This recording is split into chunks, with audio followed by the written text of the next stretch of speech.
Good morning to all student. आज हम पढ़ेंगे स्पेक्ट्रम ऑफ डिजीज। तो आइए देखते हैं स्पेक्ट्रम ऑफ डिजीज क्या होता है। जिस प्रकार से इंद्रधनुष रंगों में एक सिरे से दूसरे सिरे तक अंतर रहता है, उसी प्रकार प्रच्छन्न या अलक्षणित रोगी एवं अत्यंत गंभीर तथा घातक रोगी में रोग की तीव्रता में परिवर्तन होता है। इसी रोग को स्पेक्ट्रम कहते हैं। स्पेक्ट्रम किसे कहते हैं? जैसे कि मान लीजिए कि जैसे कि इंद्रधनुष में जो कलर होते हैं वो उनका जो एक सिरे से दूसरे सिरे तक क्या है, उनके कलर में चेंजेस रहता है। उसी प्रकार क्या होता है, किसी भी पेशेंट में अगर किसी घातक रोगी में रोग की तीव्रता में परिवर्तन होता है, मतलब कि जैसे कि किसी पेशेंट को कोई भी डिजीज हुआ है तो जो डिजीज होता है वो जैसे उसका साइकिल चलता है उसमें क्या होता है, अंतर रहता है, परिवर्तन होता है। इसे क्या कहते हैं? Spectrum of disease. यह निम्नानुसार से होता है। कैसे होता है? पहला है अत्यंत मामूली रोग, सेकंड पॉइंट मामूली रोग, थर्ड है कुछ गंभीर रोग, फोर्थ गंभीर रोग, फिर 5 है अलक्षणित और 6 है मृत्यु। ये क्या है? ये साइकिल है डिजीज के। एक ही रोगी में मामूली एवं अधिक गंभीर हो सकता है। एक ही रोग मतलब कोई भी डिजीज हो वो क्या है, रोगी में मतलब किसी भी पेशेंट में नॉर्मली भी रह सकता है और बहुत ज्यादा कॉम्प्लिकेटेड भी हो सकता है। फिर देखिए लेवल ऑफ प्रिवेंशन, हम डिजीज को किस प्रकार से प्रिवेंट कर सकते हैं। रोग निरोधक का 3 स्तर होता है, मतलब हम लेवल ऑफ प्रिवेंशन 3rd होते हैं। पहला प्राथमिक प्रिवेंशन, प्राइमरी प्रिवेंशन जिसे हम कहते हैं, फिर है सेकेंडरी प्रिवेंशन और 3rd प्रिवेंशन। तो प्राइमरी प्रिवेंशन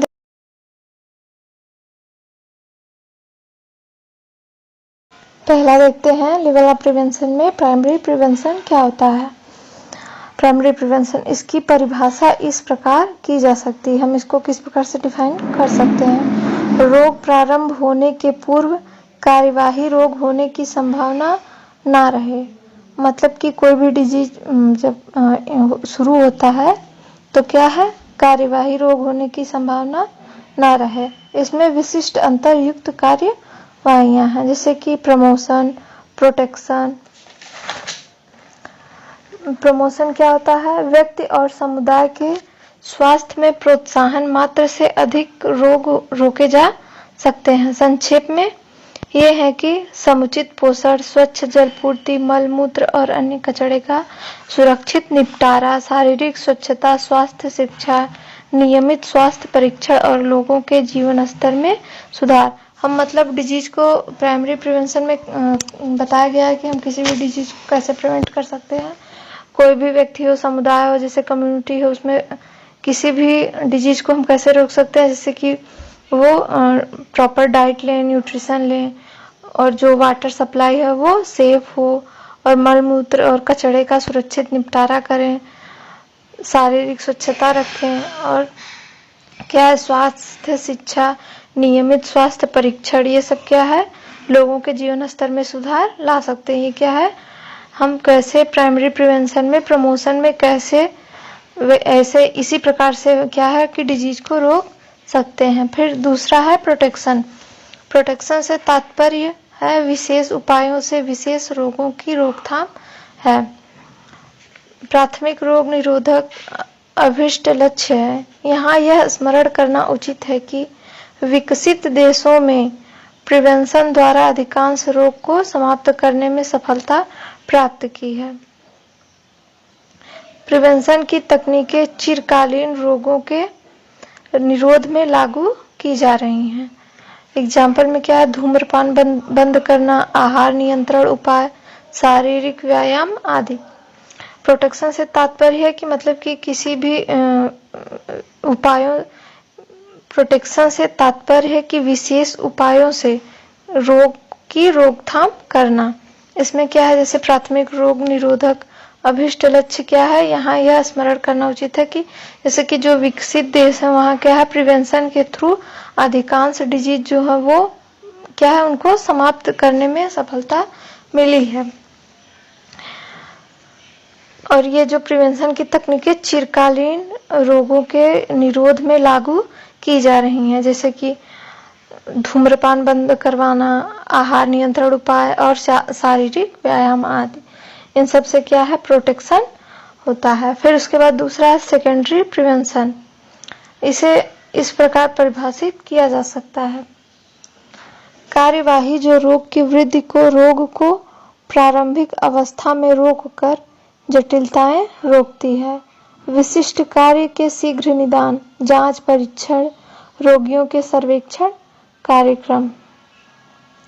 ये क्या है सेकेंडरी प्रिवेंशन? इसमें क्या करते हैं, कार्यवाही जो रोग की वृद्धि को रोग को प्रारंभिक अवस्था में रोककर जटिलताएं रोकती है। जैसे कि कोई भी डिजीज हो रहा, मतलब वो कोई भी डिजीज हमको हो गया तो हम उसको कैसे रोक सकते हैं, कैसे प्रिवेंट कर सकते हैं हम, जैसे कि जांच कराएंगे, जांच करा के और क्या है, परीक्षण करवा के, जैसे कि वही डायग्नोज करके, फिर उसके बाद क्या है, रोगियों के सर्वेक्षण कार्यक्रम के थ्रू क्या है हम सेकेंडरी प्रिवेंशन करते हैं।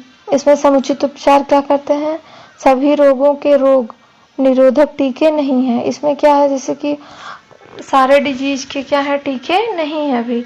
इस श्रेणी के रोगों के लिए कुष्ठ, मलेरिया शीघ्र निदान उपचार एकमात्र हल है। जितनी जल्दी रोग का निदान होगा, समुदाय में अन्य व्यक्तियों को रोग की रोकथाम में उतना ही हितकारी होगा। जैसे कि बहुत डिजीज के अभी तक जो है कि टीके नहीं बने हैं, जैसे कि कुष्ठ रोग हो गया, मलेरिया हो गया, अभी हाल ही में है, कोरोना है, इन सब का क्या है, कोई भी टीका अभी तक बना नहीं है। इसमें क्या है, शीघ्र निदान, मतलब कि अगर हमको पता चला कि हाँ ये डिजीज हो गया तो उसका क्या है, जल्दी से जल्दी हमें ट्रीटमेंट करवाना चाहिए, उसका यही क्या है, हल है।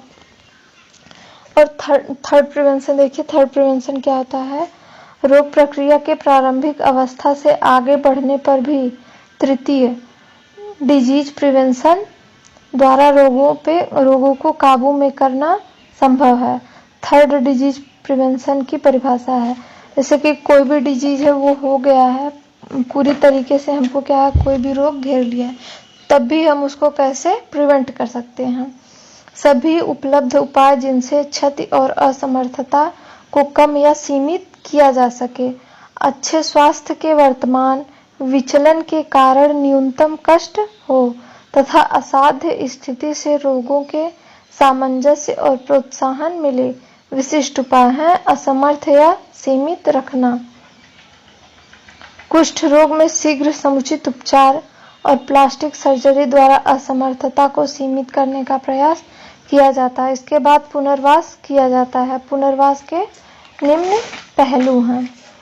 इसमें थर्ड प्रिवेंशन में क्या करते हैं, जैसे कि कोई भी डिजीज हो गया पूरी तरीके से, कोई भी रोग हमको घेर लिया, तब हम उसको कैसे ठीक करेंगे, उसको कैसे प्रिवेंट करेंगे।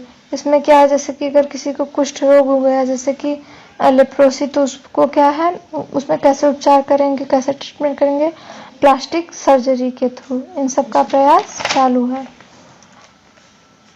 क्रियागत पुनर्वास, पुनर्वास के निम्न पहलू क्या है, पहला है क्रियागत पुनर्वास, इसमें क्या करते हैं, क्रिया का पुनः स्थापना करते हैं। फिर क्या है, दूसरा व्यावसायिक पुनर्वास, इसमें क्या है, जीविकोपार्जन की क्षमता का पुनः स्थापना करना। फिर थर्ड है सामाजिक पुनर्वास, इसमें क्या करते हैं, पारिवारिक और सामाजिक संबंधों का पुनः स्थापना करते हैं। फिर फोर्थ है मनोवैज्ञानिक पुनर्वास, इसमें क्या करते हैं, व्यक्तिगत प्रतिष्ठा आत्मविश्वास का पुनः स्थापना करते हैं। पुनर्वास का उद्देश्य है कि अनुत्पादक व्यक्ति को उत्पादक व्यक्ति बनाना, मतलब कि अनुत्पादक व्यक्ति को क्या है, इसमें उत्पादक बनाना, ये क्या है, पुनर्वास का उद्देश्य है।